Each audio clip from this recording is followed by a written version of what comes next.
Hello friends एक बार फिर उदय GS research centre में आपका स्वागत है। अंबुज मिश्रा जी जुड़ चुके हैं, वेलकम। सभी फ्रेंड्स एक बार फटाफट सभी लोग लाइव आ जाएं। आज एक नए सेशन के रूप में आप जैसा कि जान रहे हैं कि 9 बजे जो क्लास चल रही है वो आपकी इंडियन ज्योग्राफी चल रही है, तो एक बार फटाफट सभी लोग आ जाएं। सौरभ मिश्रा भी आ चुके हैं, अंबुज मिश्रा भी आ चुके हैं। हम वेट कर रहे हैं, जितनी जल्दी सब आ जाएंगे उतनी जल्दी क्लास स्टार्ट हो जाएगी। चलिए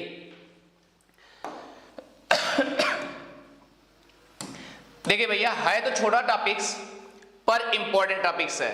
मनीष कुमार ब्रदर वेलकम भाई। चलिए सबसे पहले तो आप फटाफट केवल फैक्ट नोट करते जाइएगा। जैसा कि कल हमने वादा किया था कि आप जो इसके बाद कल जो क्लास लेंगे, यानी आज के डेट में जो टाइम दिया गया था, वह टॉपिक्स है अंडमान निकोबार द्वीप समूह। थोड़ा सा इसका हिस्ट्री, पहले की हिस्ट्री आप जानिए, उसके बाद तब आगे की तरफ बढ़ते हैं। चले भैया, बीके मंथन, अनिष्का यादव जी वेलकम सभी का। चलिए आज जो नया सेशन है अंडमान निकोबार द्वीप समूह,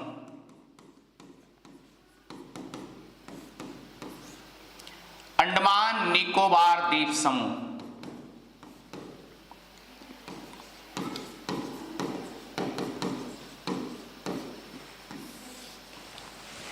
क्लियर मेरे भाई?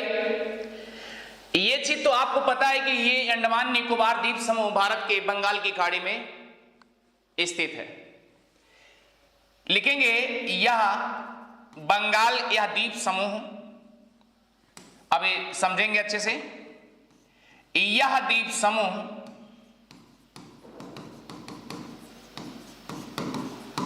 बंगाल की खाड़ी में अवस्थित है, पहली चीज। और दूसरी चीज आपको क्या समझना है, आज अपडेटेड भी है, ध्यान दीजिएगा। अंडमान को याद रखिएगा, जिस प्रकार से अपने हिंदुस्तान में रामायण होता है उसमें एक पात्र के रूप में हनुमान जी हैं, हनुमान जी। उसी प्रकार से मलय में भी रामायण में जो हनुमान के पात्र थे उनको हंडुमान कहा जाता था। क्या कहा जाता था? हंडुमान। तो इतनी बातें आपको समझ में आ गई होगी।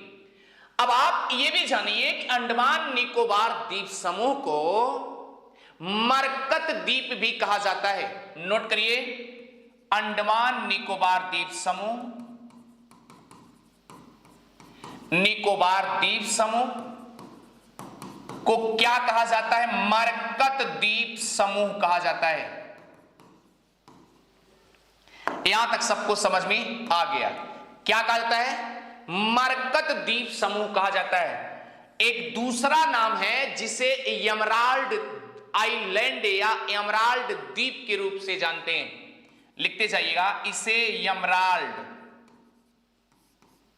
द्वीप भी कहते हैं। अब आप करेक्शन करते जाइएगा। यहां तक सबको समझ आ गया? तो अंडमान निकोबार द्वीप समूह बंगाल की खाड़ी में स्थित है। अंडमान निकोबार द्वीप समूह को मरकत द्वीप समूह कहा जाता है और एमराल्ड द्वीप समूह भी कहते हैं। ये सब फटाफट आप पॉइंट नोट कर लीजिएगा। निखिल सिंह भी आ चुके हैं, वेलकम ब्रदर। तो आइए उसके बाद आप चलेंगे, आपने अंडमान निकोबार द्वीप समूह को किस किस नामों से जान गए, याद रखिएगा। एमराल्ड द्वीप और किस नाम से? मरकत द्वीप समूह के नाम से जानते हैं। आपको याद होगा मेरे भैया, 1 सितंबर 1939 की घटना है। कौन सी? 39, 1 सितंबर 1939 नोट कर लीजिएगा। 39 की एक घटना है जिसे आप कहते हैं द्वितीय विश्व युद्ध स्टार्ट होता है। लिखिए, द्वितीय विश्व युद्ध स्टार्ट होता है। और आपको यह भी पता है कि 1 सितंबर 1939 से द्वितीय विश्व युद्ध स्टार्ट होता है और 2 सितंबर, नोट करिएगा, 2 सितंबर 1945 को यह युद्ध समाप्त भी होता है। 1945 यानी 2 सितंबर, 1 सितंबर 1939 को द्वितीय विश्व युद्ध स्टार्ट हुआ और 2 सितंबर 1945 को यह विश्व युद्ध खत्म हुआ।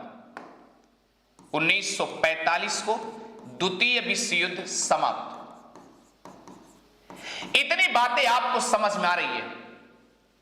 याद रखना मेरे भाई, जब द्वितीय विश्व युद्ध हो जाता है, द्वितीय विश्व युद्ध यानी 6 वर्ष का कार्यकाल रहा है, तो द्वितीय विश्व युद्ध के बाद जापान ने अंडमान को कब्जा कर लिया था। नोट कर लीजिएगा, फटाफट नोट करते जाइएगा। याद रखिएगा, जापान ने अंडमान को क्या कर लिया था? कब्जा कर लिया था। नोट कर लीजिएगा, अंडमान निकोबार द्वीप समूह को पूरी तरीके से कब्जा कर लिया। किसके कब्जे में आ गया? यहां तक जरा बताएं सभी लोग, किसके कब्जे में आ गया? जापान के कब्जे में आ गया। उसके बाद देखेंगे जापान ने क्या किया। याद रखना मेरे भाई, अब आप देखिए, जिस समय 1 सितंबर 1939 को द्वितीय विश्व युद्ध चल रहा था, उसी युद्ध में जापान ने क्या किया था? अंडमान निकोबार द्वीप समूह पे पूरी तरीके से कब्जा करना चाहा और बीच में कब्जा भी कर लेता है। और जैसे कब्जा करता है, तुरंत याद रखिएगा 30 दिसंबर की वो डेट है, नोट करेंगे, 30 दिसंबर 1943 से याद रखिएगा अंडमान निकोबार द्वीप समूह को सुभाष चंद्र बोस को सौंप दिया जाता है। सुभाष चंद्र बोस को सौंप दिया गया। इतनी बातें आपको समझ में आ गई। और जैसे सुभाष चंद्र बोस को यह सौंप दिया जाता है अंडमान निकोबार द्वीप समूह, तो याद रखना मेरे भाई, सुभाष चंद्र बोस ने अंडमान को शहीद द्वीप के नाम से कहा। अंडमान को क्या कहे? शहीद द्वीप। इस बात को याद रखिएगा। सुभाष चंद्र बोस ने अंडमान को जब पा जाते हैं, तो याद रखना मेरे भाई, सबसे पहले उन्होंने 30 दिसंबर 1943 को भारतीय तिरंगा यानी भारतीय झंडा अंडमान पे फहराए। और अंडमान पे जैसे फहराए, याद रखिए भाई, उसका नामकरण वही तुरंत कर दिए, शहीद रख दिए अंडमान का। यहां तक सबको समझ में आ गया। अब आपके मन में उठ रहा है कि अगर अंडमान का शहीद नाम कर दिए, तो याद रखिएगा निकोबार का क्या नाम रखे? तो स्वराज नाम रखे। नोट कर लीजिएगा, निकोबार का नाम क्या रख दिए? स्वराज रख दिए। इतनी बातें आपको समझ में आ गई। यहां तक किसी कोई दिक्कत नहीं होनी चाहिए। एक बार रुक जाइए, ब्लर हो गया, क्षमा चाह रहे हैं।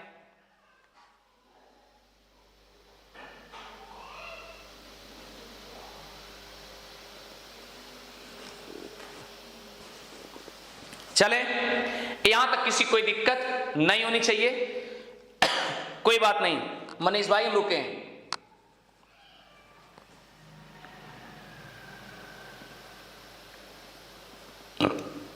टेंशन ना लीजिए, रुके हैं। क्लास जब तक सही नहीं हो जाएगी तब तक हम रुके रहेंगे। अरे अभी दिखेगा मेरे भैया, दिखेगा, परेशान ना होइए।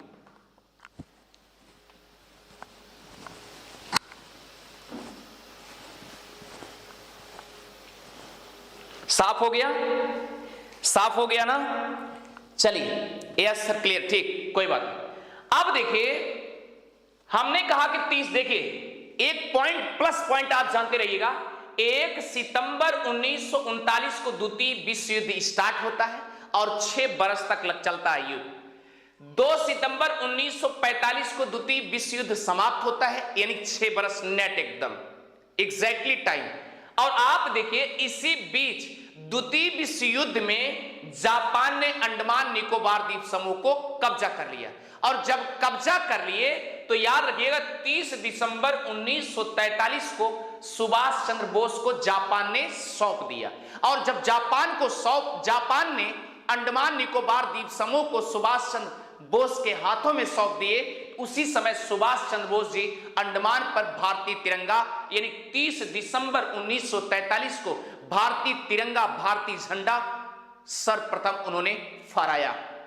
यहां तक कॉन्सेप्ट क्लियर हो चुका है सौरभ भाई, अंबुज भाई, यहां तक किसी कोई दिक्कत नहीं होनी चाहिए, कॉन्सेप्ट क्लियर हो चुका है। उसके बाद जब इनके हाथों में आ जाता है, सुभाष चंद्र बोस के हाथों में आ जाता है, तो अंडमान का नाम उन्होंने क्या कर दिया, शहीद द्वीप रख दिया, और निकोबार द्वीप का नाम क्या रख दिए, स्वराज रख दिए। यहां तक सबका कॉन्सेप्ट क्लियर है? सौरभ भाई का कमेंट नहीं आ रहा है। चलिए, यहां तक सबको समझ में आ गया, यहां तक किसी कोई दिक्कत नहीं होनी चाहिए। अभी मैपिंग के साथ चलेंगे तो समझ में आ जाएगा अच्छे से। यहां तक सबको समझ रहा है, ये आपके पास फैक्ट है। चले मेरे भैया, यहां तक किसी कोई दिक्कत है? यहां तक किसी कोई दिक्कत है? जरा एक बार सभी लोग कमेंट करके बताएं, यहां तक किसी कोई दिक्कत है? अभी तक किसी का जवाब नहीं है, एक बार सभी लोग कमेंट करके बताएं, फटाफट जल्दी से कमेंट करके बताएं, उसके बाद आगे की तरफ बढ़ते हैं।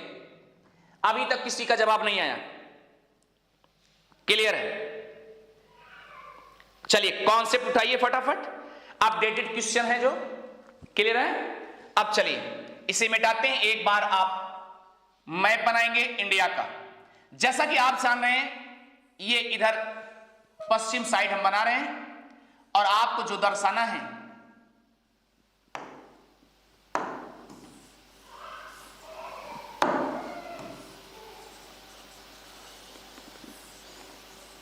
ये आपको पता है, ध्यान दीजिएगा,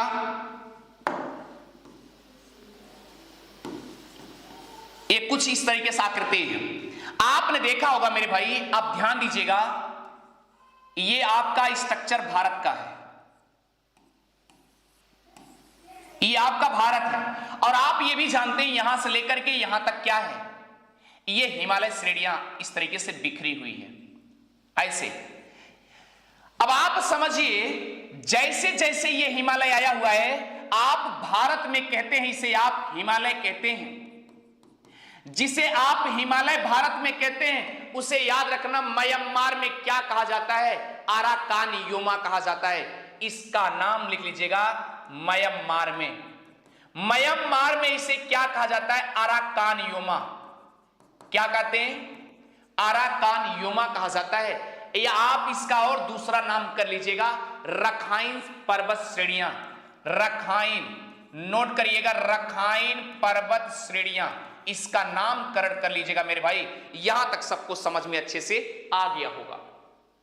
जिसे आप हिमालय कहते हैं उसे म्यांमार में क्या कहते हैं, है म्यांमार। ध्यान दीजिए, है जो म्यांमार में हिमालय श्रेणी आई हुई है वह हिमालय ही है, लेकिन उसका नामकरण म्यांमार में अराकान योमा कहा जाता है, या उसे रखाइन पर्वत श्रेणियों के नाम से जानते हैं। यहां तक कॉन्सेप्ट सभी का क्लियर है? आगे की तरफ बढ़े। चलिए अब देखो मेरे भैया, ध्यान दीजिएगा। अब ये जो पॉइंट, जैसे आप किसी नदी के किनारे जाते हैं ना, नदी के किनारे जाते हैं तो क्या नदी ऐसे डायरेक्ट ढाल होती है? ना ना ना ना ना। आप क्या करते हैं, जब नदी के किनारे जाते हैं तो नदी ऐसे धीरे से सपाट होते हुए स्लो ढाल होता हुआ पानी की तरफ चला जाता है। तो इस तरीके से जो हिमालय है ना, ये पर्वतीय ढाल इस तरीके से पानी में यानी बंगाल की खाड़ी में भी चला गया। ये बात तो सबको समझ में आ गई होगी। अब इतनी बातें अगर आपको समझ में आ गई तो मुझे लग रहा है अच्छे से कॉन्सेप्ट क्लियर हो जाएगा। अगर इतनी बातें आपको समझ में आ गई तो यहां तक किसी कोई दिक्कत नहीं होनी चाहिए। अच्छा, एक चीज याद रखिएगा भैया हो, आप ये देखिए, जैसे आप यहां जाते हैं एक आपको द्वीप मिलेगा, और ये म्यांमार कहता है मेरा द्वीप है, ये मेरा द्वीप है। इसके बाद एक छोटा सा और द्वीप है, ये म्यांमार कहता है मेरे हिस्से में है। और इन दोनों द्वीपों का नाम सुन लीजिएगा, इसका नाम है प्रिपेरिस। क्या नाम है? प्रिपेरिस द्वीप। और इसका नाम है ग्रेट कोको या कोको द्वीप। नोट करते जाइएगा, समझ में आ रहा है? दिख तो रहा है स्पष्ट रूप से, दिख तो रहा है सबको? अच्छे से। ये कौन सा द्वीप है? प्रिपेरिस द्वीप, और ये है कोको द्वीप। और ये किसके कब्जे में है? म्यांमार के कब्जे में। यहां तक किसी कोई दिक्कत नहीं होना चाहिए मेरे भाई, यहां तक सबको समझ में आ गया। अब देखिए आपको समझना क्या है, प्रिपेरिस द्वीप और कोको द्वीप के बीच में आप देखेंगे एक चैनल है। अब आप पूछेंगे चैनल क्या है, तो एक सिंपल सी परिभाषा आप जानते रहिएगा। चैनल वह होता है जो पानी का चौड़ा क्षेत्र होता है, यानी कि दो द्वीपों के बीच में, दो द्वीपों के बीच में या महाद्वीपों के बीच में आप देखे होंगे पानी काफी चौड़ा होता होगा, काफी अंतराल में, तो वहां पर क्या होगा? उसे बोलेंगे चैनल। तो बात तो समझ में आ गई होगी। तो याद रखिएगा, यानी प्रिपेरिस द्वीप और कोको द्वीप के बीच में एक चैनल है जिसे प्रिपेरिस चैनल कहा जाता है। आप नोट करेंगे क्या नाम है? प्रिपेरिस चैनल। यहां तक सबको समझ में आ रहा है। अभी तो म्यांमार की कहानी चल रही, उसके बाद अंडमान निकोबार द्वीप समूह की कहानी चलेगी। उसके बाद देखोगे मेरे भैया, अब देखिए कोको द्वीप है, कोको द्वीप के दक्षिण में जाओगे आपको मिलेगा ग्रेट चैनल, यानी ग्रेट कोको चैनल। क्या मिलेगा? Great coco channel. ये आप नोट करेंगे। अब भैया इसके दक्षिण में जाओगे, दक्षिण में जाओगे आपको यहीं से अब अंडमान शुरू हो जाता है। बात तो समझ में आ गई। और जैसे अंडमान पहुंचने से पहले आप देखेंगे यहां अंडमान जो है, याद रखिएगा अंडमान में मुख्य रूप से आप जानिए, लिख लीजिएगा, अंडमान निकोबार द्वीप समूह में, अंडमान निकोबार द्वीप समूह में, अंडमान निकोबार द्वीप समूह में 572 द्वीप हैं टोटल, छोटे बड़े मिला के 572 द्वीप हैं। जैसा कि आप जानते हैं 38 पर 38 पर क्या होता है? निवास स्थल है। नोट करेंगे निवास। इतनी बातें सबको समझ में आ गई होगी। 86% आप समझिए जंगल है, जंगल। नोट कर लीजिएगा 86% क्या है? फॉरेस्ट, यानी जंगली जंगल है, वन ही वन है। यहां तक किसी कोई दिक्कत दिख तो रहा है स्पष्ट रूप से। उसके बाद देखेंगे आप 572 द्वीपों पर टोटल 572 द्वीप हैं और उसमें 38 निवास स्थल हैं, और जिसमें आप देखेंगे बाकी जो है 86 पे क्या है मेरे भाई? जंगल ही जंगल है। अब सवाल उठता है, याद रखिएगा, जब ग्रेट कोको चैनल पार करते हैं तो आपको यहां एक मिलेगा, याद रखिएगा, लैंडफॉल द्वीप मिलेगा। क्या मिलेगा? नोट कर लीजिएगा, इसका नाम है लैंडफॉल द्वीप। नोट कर लीजिएगा, इस द्वीप का नाम है लैंडफॉल द्वीप। फटाफट रिवाइज करते हुए आगे की तरफ बढ़ेंगे। चलें आगे चलें। उसके बाद देखेंगे, अब आपको हम एक सिंपल ट्रिक लिखाने जा रहे हैं, उस ट्रिक के माध्यम से आप अच्छे से लर्न कर लीजिएगा। चलिए देखिए, उस ट्रिक का नाम है, एकदम सिंपल है, जिसका नाम है ओम दल कलिग। अगर आप इसे इस तरीके से याद कर लेंगे, ये आप अगर ट्रिक याद कर लिए तो मुझे लग रहा है कि आपको कोई दिक्कत नहीं होगी। इसका मतलब ये चार अक्षर, 4 शब्द हैं। ये किसके हैं? अंडमान के हैं। और ये 3 अक्षर हैं, 3 शब्द हैं। ये किसके हैं मेरे भैया? याद रखना, निकोबार के। तो मुख्य रूप से 7 की ही विवेचना की जाएगी। 7 के बारे में जान लेंगे तो मुझे लग रहा है कि आपका एग्जाम इससे क्लियर हो जाएगा, अगर कोई क्वेश्चन बनता भी है तो। चले, यहां तक किसी कोई दिक्कत नहीं होनी चाहिए। अब आप नोट करिएगा, याद रखिए मेरे भाई, उमदल से ट्रिक क्या है? याद रखिएगा, ऊ से लिखेंगे, आप समझिएगा उत्तरी अंडमान। क्या है? उत्तरी अंडमान। क्लियर?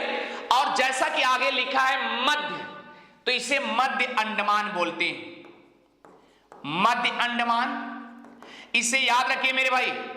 जैसा कि आप जानिए इसे लघु भी बोलते हैं, लघु अंडमान।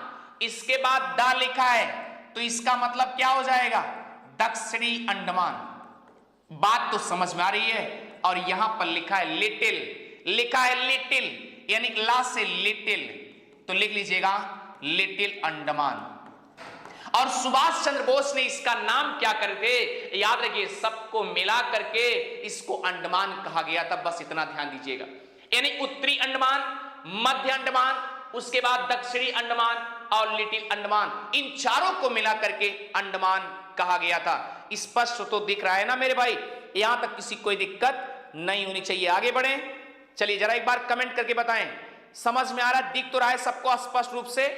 चलिए अब याद रखिएगा, यानी ऊ से उत्तरी अंडमान, मा से मध्य अंडमान, दा से दक्षिणी अंडमान, ला से लिटिल अंडमान। इस तरीके से आप इस ट्रिक को ऐसे कैच कर लीजिएगा। उसके बाद लिखेंगे मेरे भाई जो का है, यानी निकोबार द्वीप समूह पे चलेंगे। जो का है उसे कहते हैं कार निकोबार। नोट करिएगा, उसे बोलते हैं कार निकोबार। निकोबार, बात समझ में आ रही है? और ला है तो ला, यानी ला से लिटिल, अभी हमने बताया जैसा कि ली लिखा भी है तो लिटिल निकोबार। नोट करिएगा, यहां तक सबको समझ में आ रही है? निकोबार। और जैसा कि आप जानते हैं गा है तो उससे क्या हो जाएगा? ग्रेट निकोबार। क्या हो जाएगा? ग्रेट निकोबार। अब इस तरीके से आप क्रम में सजाते हुए आप अच्छे से इसे याद कर सकते हैं मेरे भैया। तो आइए एक बार फटाफट इसको हम एक बार मिटाते हैं, उसके बाद आसानी से आपको ये फिगर के माध्यम से आपको समझाते हुए अग्रसर आगे की तरफ बढ़ते चले जाएंगे। यहां तक किसी कोई दिक्कत नहीं होनी चाहिए और मुझे लग रहा है कि अच्छे से आपको समझ में आ भी रहा है। यहां तक किसी कोई दिक्कत नहीं है। अरुण जी, अंबुज जी, मनीष जी, स्नेहा जी, अनिष्का जी, चलिए यहां तक किसी कोई दिक्कत नहीं है ना? चलिए आगे बढ़े।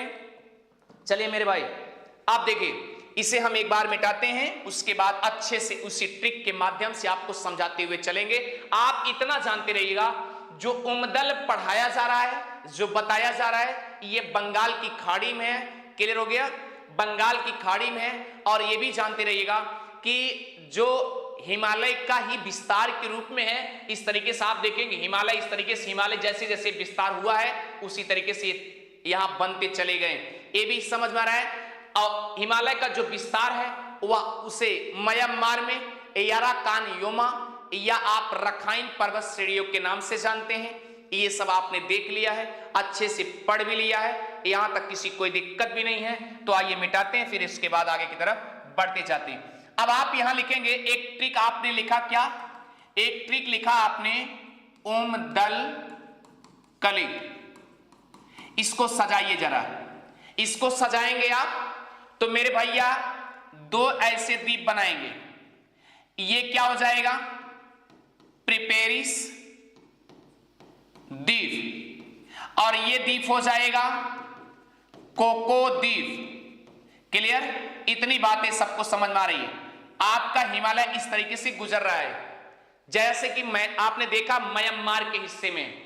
उसके बाद देखेंगे आपको यहां पर एक छोटा सा द्वीप मिलेगा, जैसा कि उस द्वीप के नाम में आपने जाना है सैंडफॉल, क्या नाम, सॉरी लैंडफॉल द्वीप। क्या नाम है? नोट कर लीजिएगा, इसका नाम है लैंड फॉल द्वीप। क्लियर है? इसके बाद देखेंगे अब यहां से शुरू हो गया है अंडमान। तो आप नोट करिएगा ये दोनों किसके अंतर्गत हैं? म्यांमार के। ये फैक्ट तो समझ में आ रहा है ना? उसके बाद चलेंगे, अब ये भारत के कब्जे में। भाई आप समझ रहे हैं सुभाष चंद्र बोस जी को मिला है तो स्वाभाविक सी बात भारत के कब्जे में। और दिया किसने था? जापान वालों ने दिया था। इतनी बातें सबको समझ में अच्छे से आ रही है। तो ये क्या हो जाएगा? उत्तरी अंडमान। लिखते जाइएगा, उत्तरी अंडमान हो गया। उसके बाद आप लिखेंगे अगला जो है मध्य अंडमान। आप सजाते जाइएगा मेरे भाई। उसके बाद आप देखेंगे दक्षिणी अंडमान। क्लियर? दक्षिणी अंडमान। क्लियर। और उसके बाद लिखेंगे लिटिल अंडमान, लिटिल अंडमान हो गया। उसके बाद देखेंगे आप किसका है, निकोबार का। ये आपका कार निकोबार का है, इसलिए इसको क्या नाम देंगे, कार निकोबार। यहां तक समझ में आ रहा है। उसके बाद ला है, इसका मतलब क्या हो जाएगा, लिटिल निकोबार। आप देखिए ध्यान से, आपके समक्ष रखा जा रहा है। उसके बाद देखेंगे नीचे है जिसे आप कहते हैं ग्रेट निकोबार। देखिए अभी तक आपने 8 डिग्री ही पढ़ा है, 8 डिग्री 9 डिग्री 10 डिग्री ये सब तो पढ़े मुझे पता है, लेकिन आज आपको हम 6 डिग्री भी बताने जा रहे हैं। इस पॉइंट से क्लियर रहिएगा और अपडेट कर लीजिएगा। मनीष जी अपडेट कर लीजिएगा भैया। चलें तो आगे देखिए, अब आपको समझना क्या है, अपडेट करते जाइएगा ये आपके समक्ष। और याद रखिए इन चारों को मिला करके उत्तरी अंडमान, मध्य अंडमान, दक्षिणी अंडमान और लिटिल अंडमान, इन चारों को मिला करके अंडमान द्वीप समूह कहे गए। और छोटे बड़े जो और भी हैं उनका भी मिला करके, यानी अंडमान के छोर पे है, क्लियर हो गया, उससे अंडमान कहा गया। अब 3 मुख्य रूप से हैं जो निकोबार के कब्जे में है, कार निकोबार, लिटिल निकोबार और ग्रेट निकोबार। तो ये किसके कब्जे में है, निकोबार के।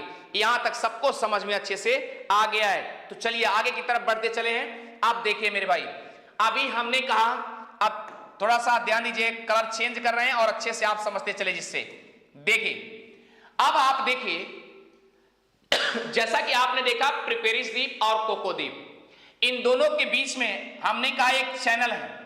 दिख तो रहा है स्पष्ट रूप से, एक बार जरा कमेंट करके बताएं तो, दिख रहा है सबको।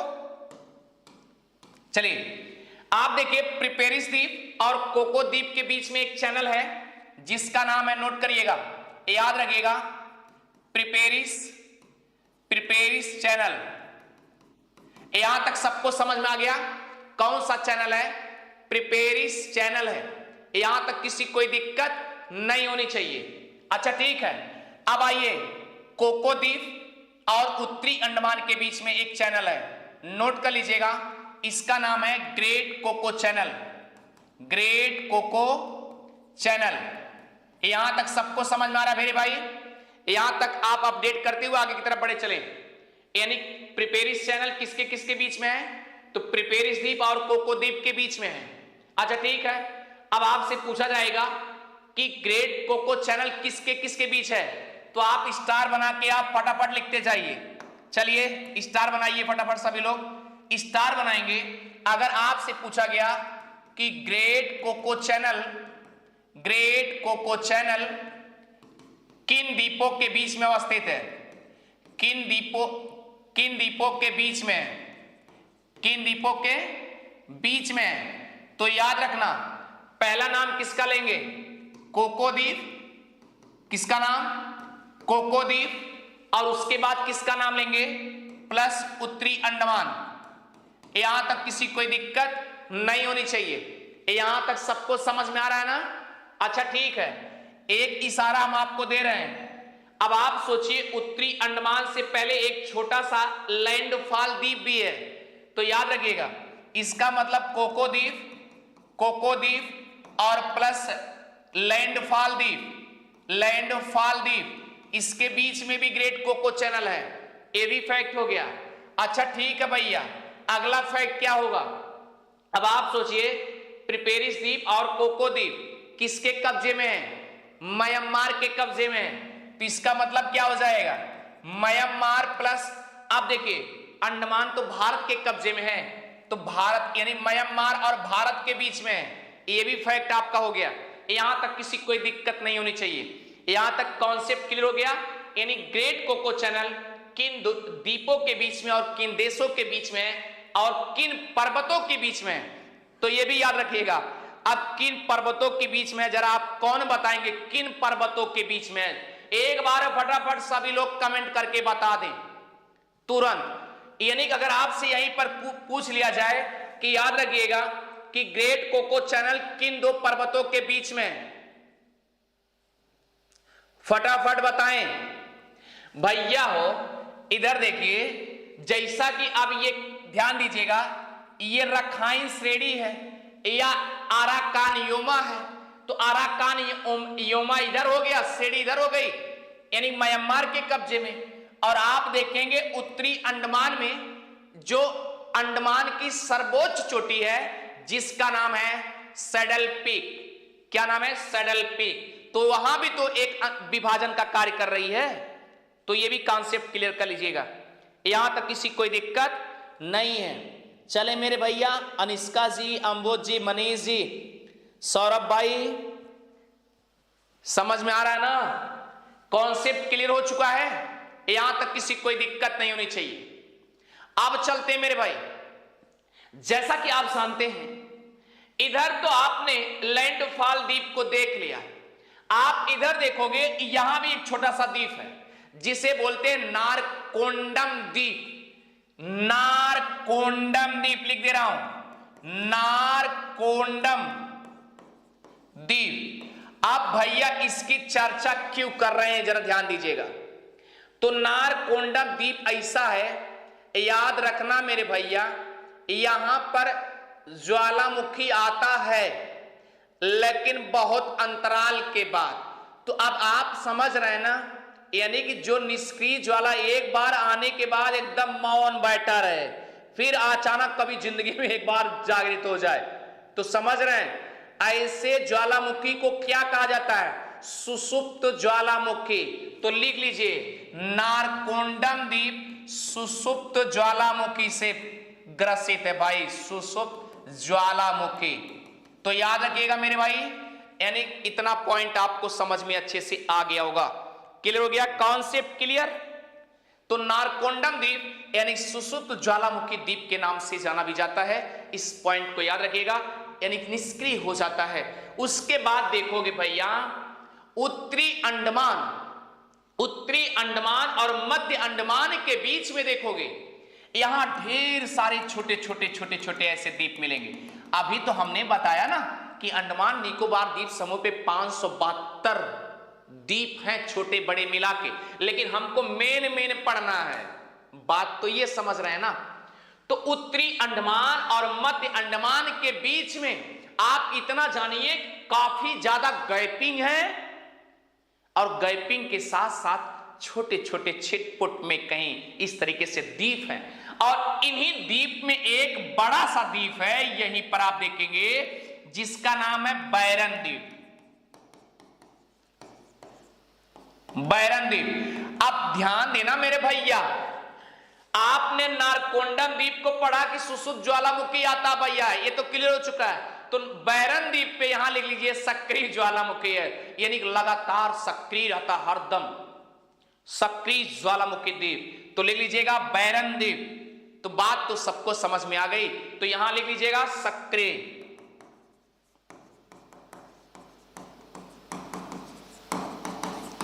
सक्रिय ज्वालामुखी के लिए यह द्वीप जाना जाता है।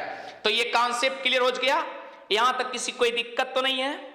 आगे की तरफ बढ़े, चलिए अब आइए देखिए, एक एक स्टेप बाय स्टेप सीखते चलिए। अब आपने देख लिया, जैसा कि हमने बताया कि उत्तरी अंडमान यानी अंडमान की सर्वोच्च जो चोटी है वह उत्तरी अंडमान पे है, और मेरे भैया उसका नाम है सैडल पीक। तो नोट कर लीजिएगा, स्टार बना के लिख लीजिएगा,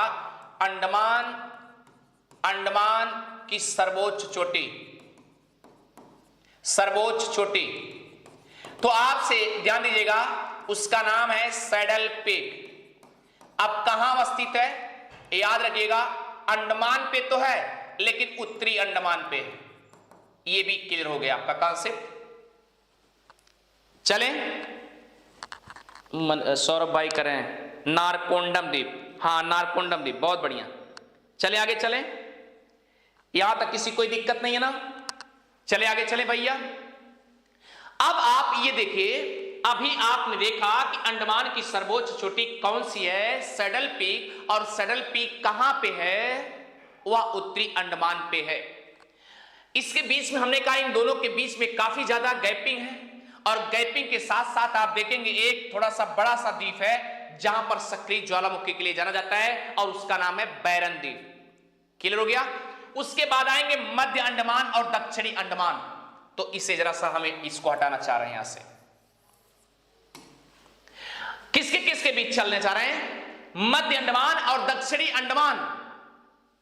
ओ मेरे भैया, याद रखना, जैसा कि आपको यह याद है कि सुभाष चंद्र बोस जी को जब जापान ने अंडमान को सौंप दिया, तुरंत सुभाष चंद्र बोस 30 दिसंबर 1943 की वो घड़ी थी जहां पर भारतीय झंडा तिरंगा फहराए थे, तो याद रखना मध्य अंडमान पे फहराए थे। किस पे? सॉरी, दक्षिणी अंडमान पे। नोट करिएगा, दक्षिणी अंडमान पे उन्होंने क्या किया था? झंडा फहराया था। तो दक्षिणी अंडमान कहां है? यहां पे है। तो नोट करिएगा, सुभाष चंद्र बोस सर्वप्रथम 30 दिसंबर 1943 को भारतीय तिरंगा, क्लियर, यानी भारतीय झंडा उन्होंने सर्वप्रथम कहां फहराए थे? तो दक्षिणी अंडमान पे फहराए थे। अब सवाल उठता है कि दक्षिणी अंडमान पे ही क्यों फहराए? क्योंकि याद रखना, दक्षिणी अंडमान पे अंडमान की राजधानी पोर्ट ब्लेयर अवस्थित है। तो नोट करिएगा, इसीलिए नोट करिएगा, दक्षिणी अंडमान पे अंडमान की राजधानी, नोट करेंगे, अंडमान निकोबार द्वीप समूह की राजधानी पोर्ट ब्लेयर। तो पोर्ट ब्लेयर कहां पे अवस्थित है? दक्षिणी अंडमान पे ही अवस्थित है। यहां तक सबको समझ में आ गया? एक बार हल्का सा कमेंट कर दीजिए, हल्का से भाई, हल्का से कमेंट करिएगा, ज्यादा कमेंट ना करिए। तो दक्षिणी अंडमान पे क्या किए थे सुभाष चंद्र बोस जी? सर्वप्रथम, अभी हमने बताया कि भारतीय तिरंगा वहीं पर फहराए थे। क्यों? क्योंकि पोर्ट ब्लेयर राजधानी है, राजधानी में जाकर के उन्होंने फहराया था। इतनी बातें आपको समझ में आ गई होगी। अच्छा, एक चीज आप ध्यान दीजिएगा। अच्छा भैया, सबसे ज्यादा कोई अगर जाना कहीं चाहता है, अक्सर आप देखते होंगे राजधानी, आपको लखनऊ ही जाना होगा तो राजधानी, यही ना वर्ड बोलते हैं ना। तो याद रखना मेरे भैया, यानी कि दक्षिणी अंडमान पे पहुंचने के लिए, पोर्ट ब्लेयर राजधानी पे पहुंचने के लिए आप कहां पहुंचेंगे?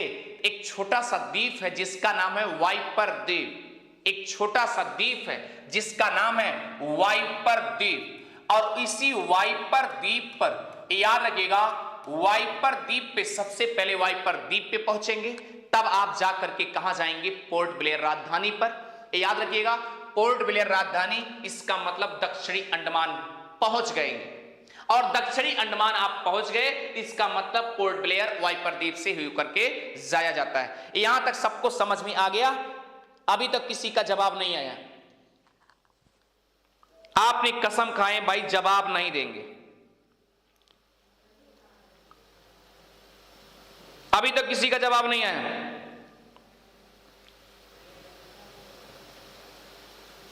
चले, चलिए मेरे भाई, अब आप देखिए, पोर्ट ब्लेयर पे तो आप जा चुके, पहुंच गए। अब आपके मन में उठेगा क्या कि मध्य अंडमान दक्षिणी अंडमान के बीच में क्या कंडीशन है? तो मेरे भैया, यहां भी काफी छोटे छोटे गैपिंग ऐसे हैं, छोटे छोटे द्वीप हैं, यहां भी हैं। और बहुत ज्यादा अगर गैपिंग है, सबसे ज्यादा अगर गैपिंग है तो इन्हीं के बीच में है। क्लियर? उसके बाद चलेंगे आप दक्षिणी अंडमान, और दक्षिणी अंडमान से फिर लिटिल अंडमान के बीच में देखते हैं। जरा एक बार आकर के मिटा दे रहे भैया। अब हम सब कहां पहुंचे हैं? दक्षिणी अंडमान और लिटिल अंडमान के बीच में। आप देखिए, यहां पर एक ऐसा बीच में दर्रा जैसा है जिसको बोलते हैं Deccan passes. Deccan passes, note करिएगा, ये बात तो सबको समझ में आ गई होगी। तो यहां पर दक्कन पासेस, अगर आपसे पूछा जाएगा दक्कन पासेस किन दो द्वीपों के बीच में है, तो दक्षिणी अंडमान और लिटिल अंडमान के बीच में। चलें? अच्छा भैया, अब आप सोचिए, अब जरा इधर मिटा करके आपको समझाने का प्रयास कर रहे हैं, इस बात को केयर करिएगा। एक भारत का मैप बनाइए अच्छे से, आपको समझ में आ जाए, जिससे ध्यान दीजिएगा। यह भारत का हिस्सा है, दक्षिणी भारत का हिस्सा है। जैसा कि आप जानते हैं, यह भारत का जो दक्षिणी हिस्सा है, यह 8 डिग्री 4 मिनट से स्टार्ट होता है। क्लियर? और जैसे आप जाएंगे तो 9 डिग्री मिलेगा, फिर 10 डिग्री मिलेगा। क्या मिलेगा? 10 डिग्री। इसका मतलब कि अंडमान जो 4 द्वीप हैं 10 डिग्री के उत्तर में है। बात तो समझ में आ गई? जो अंडमान के द्वीप हैं वो 10 डिग्री के उत्तर में हैं। बात समझ में आ गई? अब इसके दक्षिण में जाओगे तो आपको मिलेगा निकोबार मिलेगा। तो आप ये पॉइंट समझ गए कि अंडमान और निकोबार द्वीप समूह के बीच में कौन सा डिग्री चैनल है, तो आप बोलेंगे 10 डिग्री चैनल है। कौन सा चैनल है? 10 डिग्री चैनल है। तो आप फैक्ट लिख लीजिएगा, लिखिएगा ये लिटिल अंडमान है और इन दोनों के बीच में आप नोट कर लेंगे 10 डिग्री चैनल है। बात तो समझ में आ गई भैया? बात तो समझ में आ रही है ना? चलें मनीष जी, अब आपने देखा कि 10 डिग्री चैनल, उसके बाद देखेंगे क्या मिल जाता है, कार निकोबार।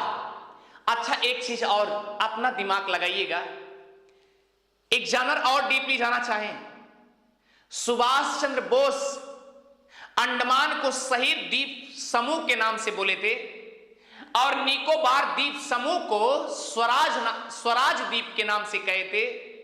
तो आपसे पूछा जा सकता है, शहीद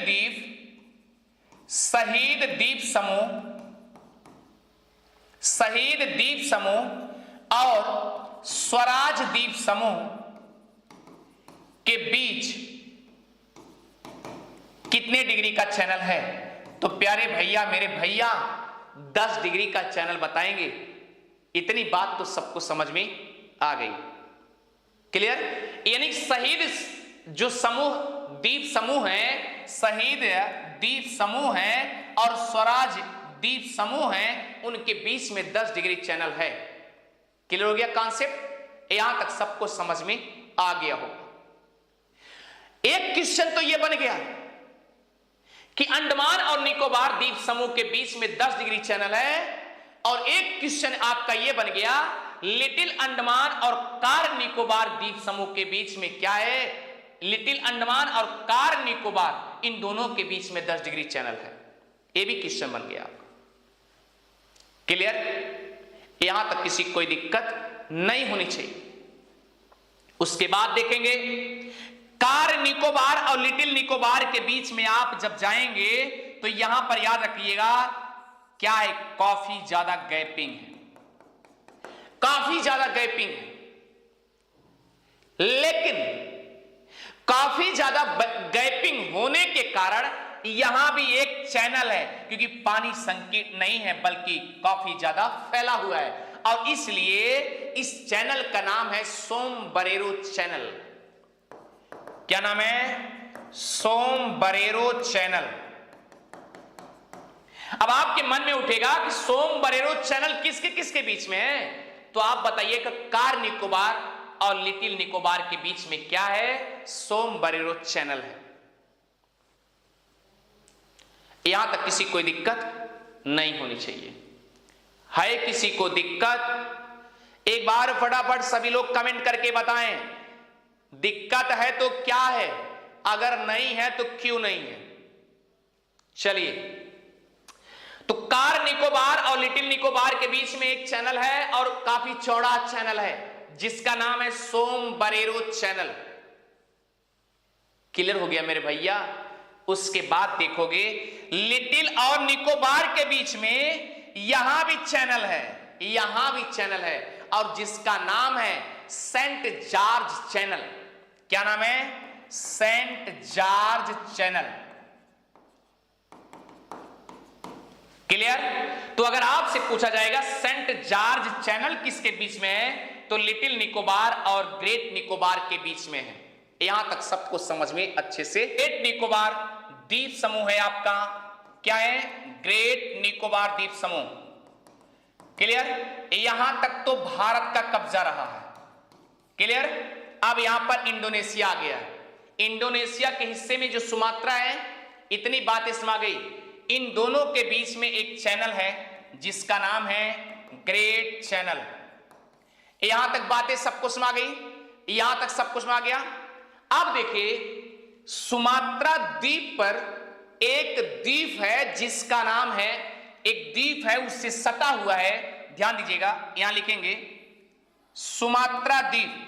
ये सुमात्रा द्वीप है, यहां एक छोटा सा द्वीप इससे सटा हुआ है, इसे बोलते हैं, नोट करिएगा, इसे बोलते हैं रोडो द्वीप। क्या बोलते हैं? रोडो द्वीप। तो लिख लीजिएगा, रोडो द्वीप बोलते हैं। ये पॉइंट आपको समझ में आ जाने चाहिए।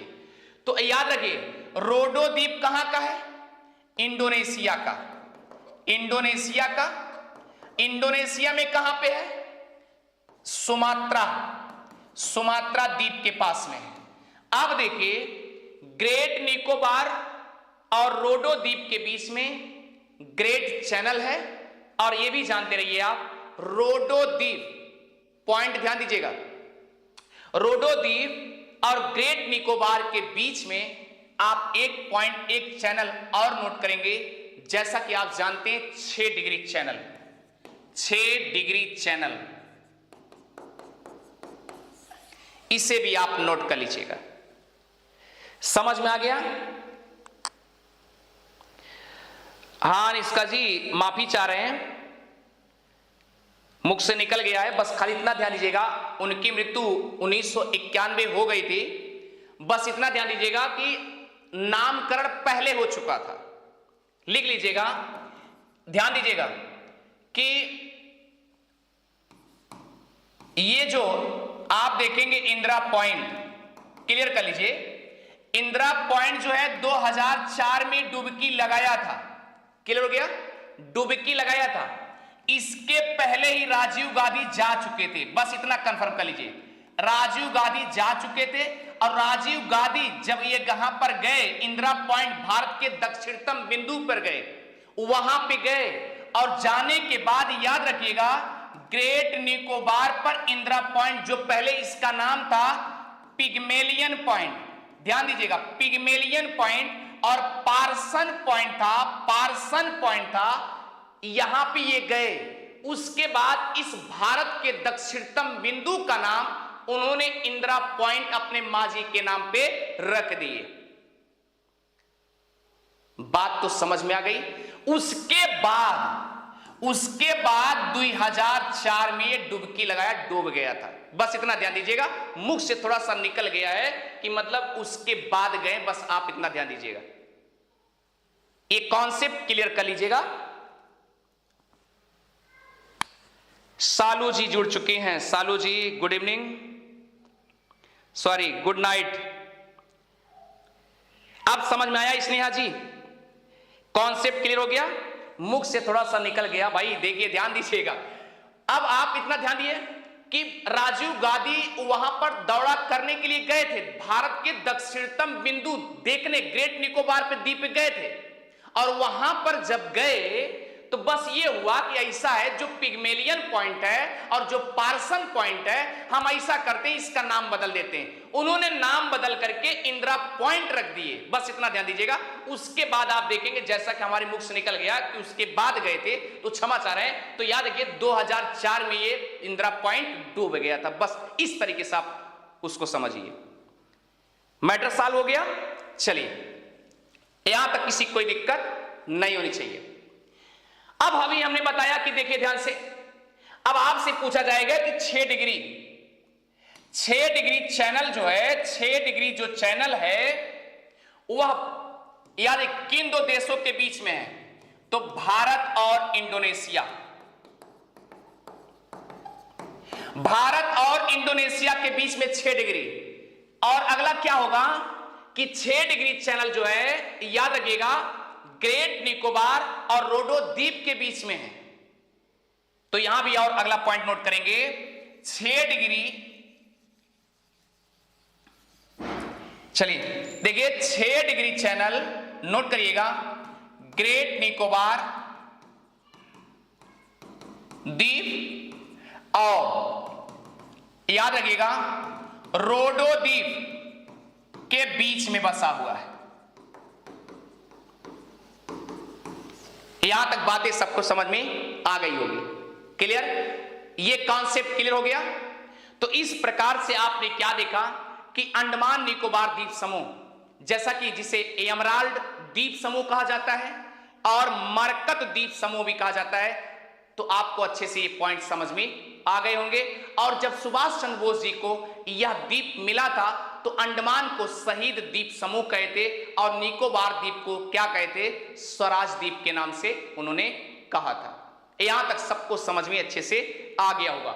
अच्छा ठीक है, अब आप सोचिए जो प्रिपेरिस द्वीप है, प्रिपेरिस द्वीप और कोको द्वीप है, आप किसके कब्जे में है? म्यांमार के कब्जे में है। और रखाइन पर्वत श्रेणी से अलग भी होता है। यह भी पॉइंट आपने पढ़ा था।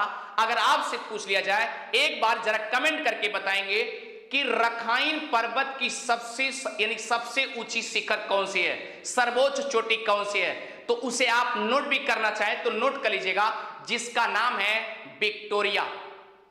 क्या नाम है? विक्टोरिया चोटी का नाम है। और इस पॉइंट को आप नोट कर लेंगे। थैंक यू फ्रेंड्स, मिलते हैं और एक बेहतर क्लास में। तो यहां तक सबको समझ में आ गया होगा, मुझे उम्मीद है अच्छे से। थोड़ा सा भाई जिह्वा फिसलने के कारण एक वर्ड अगर मिस हो जाता है तो जान लीजिए कितना बड़ा खतरा होता है, इसलिए करेक्शन कर लीजिएगा। यहां तक सबको समझ में अच्छे से आ गया। थैंक यू फ्रेंड्स, मिलते हैं और एक बेहतर क्लास में।